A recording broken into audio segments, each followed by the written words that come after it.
বন্ধুরা, আশা করি তোমরা সবাই ভালোই আছো ভগবানের কৃপায়। আর এখন বাজে 11টা। আমি ছেলেকে স্কুলে দিয়ে আসলাম আর সকালে সমস্ত কাজ করে ফেললাম।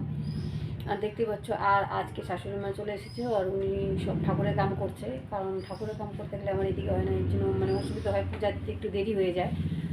আর উনি যেহেতু ঠাকুরের ঘরে ঢুকে পড়েছে আর আমি সমস্ত ঘরের কাজ করছি। আর ঘর দুয়ারে আমার দেখতে পারবে কী অবস্থা। এই দেখো ঘরের কী অবস্থা, কাপড় একটু করে। আর এই যে দেখো ঘরের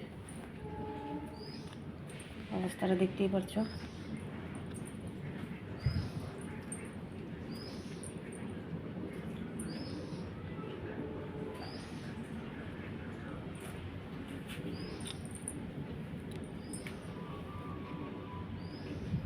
ঘর জঙ্গল হয়ে গেছে আর এখন সমস্ত কাজ করব, ঘর পরিষ্কার করব। আর ঘরের এই অবস্থা হয়েছে কেন, এটা তোমরা অন্য আরেকদিন জানতে পারবে। যাই হোক, এগুলো সব আমি পরিষ্কার করব, করে তারপরে আমি অন্যান্য কাজ শুরু করব। আর এখন রাখি, পরে আবার দেখা হবে তোমাদের সাথে। আর যাই হোক, তোমরা দেখতেই পারলে আমার ঘর দুয়ারের কী অবস্থা, মানে এতটাই ছেঁড়াবেড়া হয়ে গেছে, মানে কি বলবো। আর ঘরের এই অবস্থার কারণটা আমি তোমাদেরকে অন্য আরেকদিন বলবো, আজকে বলবো না। তোমরা যখন আস্তে আস্তে আমার সব কিছু জানবে তখনই তোমাদেরকে বলতে পারবো, তার আগে বলতে পারবো না। আর এই দেখো কাপড় চোপড়, আগে সবার আগে সবচেয়ে প্রথমে আগে আমি ঘরের বিছানার কাপড়গুলো গুছিয়ে নেব, যেহেতু সব উলটপালট হয়ে গেছে। তাই আমি আগে কাপড়গুলো একে একে করে গুছিয়ে নিব। প্রথমে আমি ঘরগুলো ঝাড়ু মেরে নিয়েছি আগে 2-3 বার করে। আর এখন সমস্ত কাপড় চোপড় গুছাবো। এই কাপড়গুলো গুছাতে, বিছনাগুলো গুছাতেই মিনিমাম আধা ঘন্টা 1 ঘন্টা লেগে যাবে। আর যেহেতু সব কাপড় চোপড় সব এনে এই জায়গাতেই দলা করে রেখেছে, এগুলা করে তারপরে আমি আবার ঘর মুছবো। ঘরটা মুছতে আমার মিনিমাম 3-4 বার সময় লেগে যাবে, 3-4 বার করে মুছতে। কারণ ধুলায় এতটা অন্ধকার হয়ে গেছে ঘরে দুয়ারে, এতটা ছেঁড়াবেড়া হয়ে গেছে। আর তোমরা তো বারিন্দায় দেখতেই পেলে কী অবস্থা। আর রান্নার, যেহেতু আমার রান্নাঘর নেই, তার জন্য প্রচণ্ড অসুবিধা হচ্ছে, কিন্তু কিচ্ছু করার নেই, আমার এভাবেই কাজগুলো করতে হবে। যতদিন আমার রান্নার জায়গাটা না ঠিক করতে পারছি, বারিন্দাতেই আমার রান্না করতে হবে। আর একটার পর একটা সমস্যা এসেই যাচ্ছে, তার জন্য আমি কোনো কাজকর্ম আমার মানে হচ্ছে না। এই ঝুট ঝামেলার জন্য আর কোনো কাজকর্ম আগাতে পারছি না, একটার পর একটা ঝামেলা, তাই আর কোনো কাজই আগায় না। আর যাই হোক, আমি সম্পূর্ণ ঘর মুছলাম, 2-3 বার করে ঘর দর পরিষ্কার করলাম, করে তারপরে এই যে চালের ড্রাম এই ড্রাম দুটো দেখতে পাচ্ছ। আর এই দুইটা ড্রাম চালের ড্রাম, মানে আমি চাল রাখি। কারণ আমাদের অনেকগুলো লোক, তাই আমাদের অনেকগুলো করে চাল এনে রাখতে হয়। এর জন্য 2টা ড্রাম লাগে, ওই 2 ড্রামে 2 বস্তা করে চাল ঢেলে রাখতে হয়। আর এই ড্রামগুলো কিনে দিয়েছিলেন আমার শাশুড়ি মা। আর উনি, ইঁদুরের জন্য আমরা ঘরে কিছুই রাখতে পারি না। আগে চালের ড্রাম ছিল বড় বড় প্লাস্টিকের, ওগুলো সব ইঁদুরে কেটে খেয়ে ফেলেছে। তারপরে শাশুড়িমা বলল যে না, আমি তাহলে স্টিলের ড্রাম এনে দিই, যার জন্য শাশুড়িমাই এনে দিয়েছে এগুলো। আর এই জায়গাটা দেখতেই পাচ্ছ, এই জায়গাটা মানে আমার পিছনে বাথরুম, কলের পাড়, লেট্রিন সব। আর এদিকে টিনের এদিকেই কলটা লাগিয়ে দিয়েছে, কারণ আগে প্রচণ্ড কষ্ট হতো। আর আমি বেশিরভাগ টেপ কলে কাজ করি না, যখন বেশি মানে শরীর খারাপ লাগে, অস্বস্তি লাগে, তখনই আমি করি। আর আমার কলে কাজ করতেই ভালো লাগে, আর ট্যাপ কলে একটু একটু করে জল পড়ে আমার ভালোই লাগে না। যাই হোক, ট্যাপ কলেই আজকে কাজগুলো করব, সবগুলো তাড়াহুড়া করে করে কাপড় ধোবো, এগুলো সব মাজা ঘষা করব। তারপরে দুনিয়ার বস্তা টস্তা সব সেরাবার, এগুলো সব ধুয়ে তারপরে আমি রান্নাঘরে চলে যাব, রান্না করব। রান্না করে সবাইকে খাইয়ে দিয়ে এই 5টা 5:30 বেজে যাবে। যাই হোক, এগুলো সব কাচতে করে কাচাকুচি করে সব ঝামেলা শেষ করি। আবার বাচ্চারাও আছে, ছেলের স্কুল খুলে গেছে, মেয়েরও স্কুল খুলে গেছে।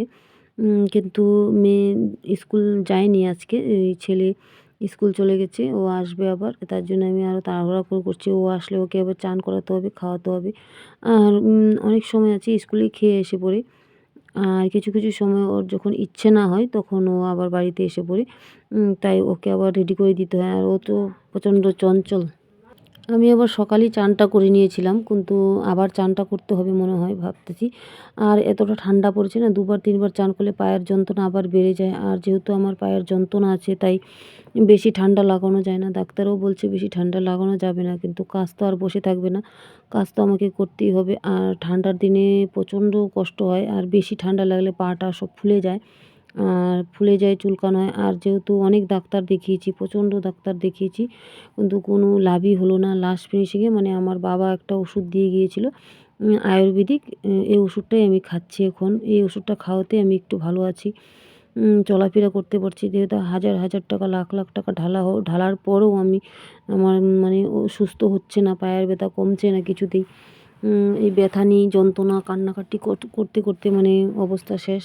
আর এই ব্যথা নিয়ে আমার কাজ করতে হয়, যেহেতু কাজের কোনো লোক নেই। আর বড়োরও শরীর ভালো থাকে না, আর কে করবে? ছোট ছোট বাচ্চা, শাশুড়ি মাও বয়স হয়ে গেছে, সব কিছু কাজ করতে পারে না, তাই কিন্তু নিজেকেই করতে হবে। তাই মানে অনেক কষ্ট করে লাস্ট ফিনিশিংয়ে আমার বাবা লাস্টে মারা যাওয়ার কিছুদিন আগেই আমাকে ওষুধটা এনে দিয়েছিল। আর ওনার ওষুধটা দেখে দেখেই আমি খাচ্ছি এখন পর্যন্ত। এখন বাজে সন্ধ্যা 6টা, আর সারাদিন আজকে প্রচুর প্রচুর কাজ ছিল, প্রচুর পরিশ্রম হয়েছে। তবুও আমি আজকে একটু মানে এখন আবার অন্য একটা আইটেম রান্না করব। কেন বলতো, শাশুড়ি মা অনেক কয়েকদিন থেকে চষি বানিয়ে রেখেছিল, বলছিল কয়েকদিন থেকে বানাতে। আর আমার একটার পর একটা ঝামেলা আসতেই আছে, আর সবার একজনের পর একজন অসুখ বিসুখ লেগেই থাকে, এর জন্য আর বানানো হচ্ছে না। তারপরে পৌষ মাসও এসে পড়েছে, আর পৌষ মাসের সংক্রান্তর দিন আমাদের এখানে মানে সবাই পিঠা খায়, পিঠা বানাতে হয়, কিন্তু আমাদের বাড়িতে পিঠা হয় না। কারণ তোমরা জানতে পারবে পরে, আরেকদিন বলবো আমি কেন আমরা পিঠা বানাই না কোনো। অন্য অন্য সময়ে বানাই, কিন্তু পৌষ মাসে আমরা পিঠা বানাই না। আর পৌষ মাসে আমাদের একটা ঘটনা হয়ে গিয়েছিলো, তারপর থেকে আমরা পিঠা বানানো বন্ধ হয়ে গেছে, তার জন্য আমরা আর পিঠা বানাই না। আর এখন ওই চষিটা আমি রান্না করব, চষিটা তোমাদেরকে দেখাই আগে কী করে। আর মেয়ে তো টিউশনি চলে গেছে, আগেই বললাম, কারণ মেয়ের দুবেলা টিউশনি, সকালে একবার 6টার সময় যায়, আবার সন্ধ্যাবেলা যায়। আর ছেলে এখন খেলাধুলা করে এসে পড়লো, ও আবার ও ঠাকুমার ঘরে টিভি দেখছে। তাই আমি বলছি আমি এটা বানাই, তারপরে তোমার খাওয়া দাওয়া দেবো। আর আজকে খাওয়া দাওয়াটা একটু তাড়াতাড়ি হয়েছে, কারণ বর সকাল থেকে খাইনি, দুপুরে এসেছিলো, এসে একটু খেলো। তার সঙ্গে ভাবলাম তাহলে আমরাও সবাই একটু খেয়ে নিই। ওই 4:30টার দিকে আমাদের খাওয়া দাওয়া মোটামুটি শেষ হয়ে গেছে। আর কাজও প্রচণ্ড ছিল, আজকে বিজি, দৌড়াদৌড়ি করে কাজ করতে হয়েছে সব। আর ঘরে দুয়ারে সব প্রচণ্ড ছেঁড়াবেড়া হয়ে গিয়েছিলো, নোংরা হয়ে গিয়েছিলো। এই জন্য মানে ঘরটা পরিষ্কার করতে অনেকটা সময় লেগে গেছে, প্রায় 3 ঘন্টা লেগে গেছে ঘরটা মুছতে আমার। আর অন্য কাজ তো রয়েছে, আর অন্য কাজ কিছু কিছু তোমরা দেখেছো, আর হয়তো কিছু তোমাদেরকে দেখাতে পারিনি। আর এখন আমি কি করি, চষিটা আগে বানাই, কিভাবে বানাই তারপরে তোমরা দেখো।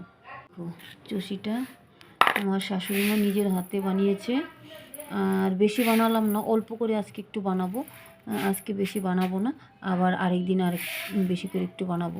কেন বলতে আজকের লোক একটু কমই আছে, আর এটা দেখতেই তো কোনো দেখা যাচ্ছে, কিন্তু বানালে পরে অনেকগুলো হয়ে যাবে। আর এই তো 2 ডেকচিতে দুধ, এই দেখো এটাতেও দুধ, আর এটাতেও দুধ।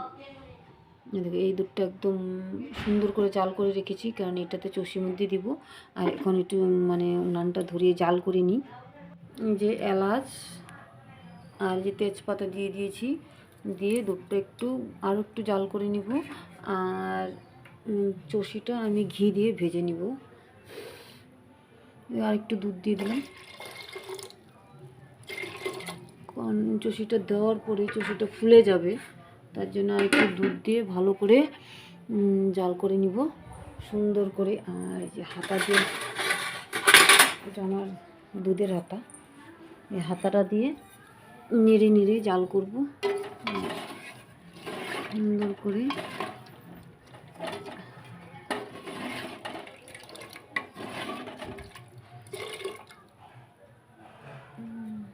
তো জাল হোক। এই যে আমি ঘি দিয়ে দিলাম, এই যে ঘিটা অল্প ছিল ঘরে, ওটাই দিলাম। আর এই দেখুন ঘি দিয়ে এখন একটু লালচে লালচে করে ভেজে নিব।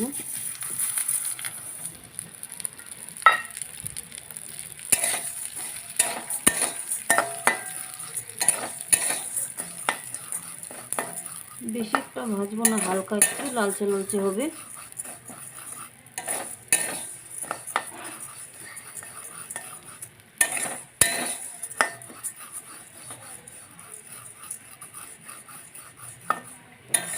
দেখো আমি কি সুন্দর করে ভেজে নিয়েছি, দেখো লালচে লালচে, একটু লালচে লালচে হবে, ওটা খেতে স্বাদ হয়। আর মানে এমনি যদি দেও দুধে এমনিও দেওয়া যায়, কিন্তু টেস্ট হবে না। আমি ঘি দিয়ে ভেজে নিলাম লালচে করে, তারপর দুধটা জাল উঠবে, তোলাবে, তারপরে দিয়ে দেবো আবার। দুধটা কি সুন্দর কিন্তু জাল হয়ে গেছে। আর এখন এই যে এটা দিয়ে দেবো চষিটা।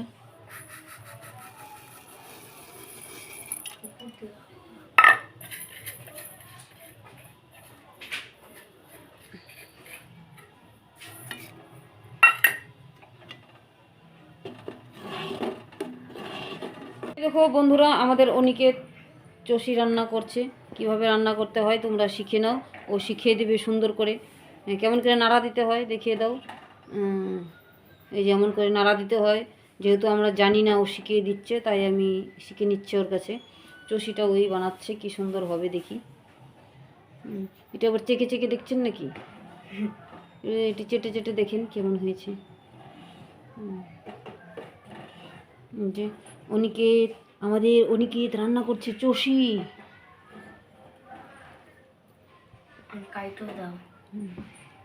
যাই হোক, আমার চষি বানানো হয়ে গেল। দেখো কি সুন্দর দেখতে হয়েছে, খেতেও কিন্তু স্বাদ হয়েছিল। পরে তোমাদেরকে মানে বললাম, এডিটটা যেহেতু পরে করেছি আর অল্প করেই রান্না করেছি, এখন সবাইকে দিব, বাচ্চা কাচ্চা সবাইকে দিব। এই যে ওরা খাচ্ছে, দেখতেই পাচ্ছ সবাই। আর আজকের মতন ভিডিওটা এখানেই রাখবো। তোমাদের যদি পছন্দ হয় লাইক কমেন্ট শেয়ার করো।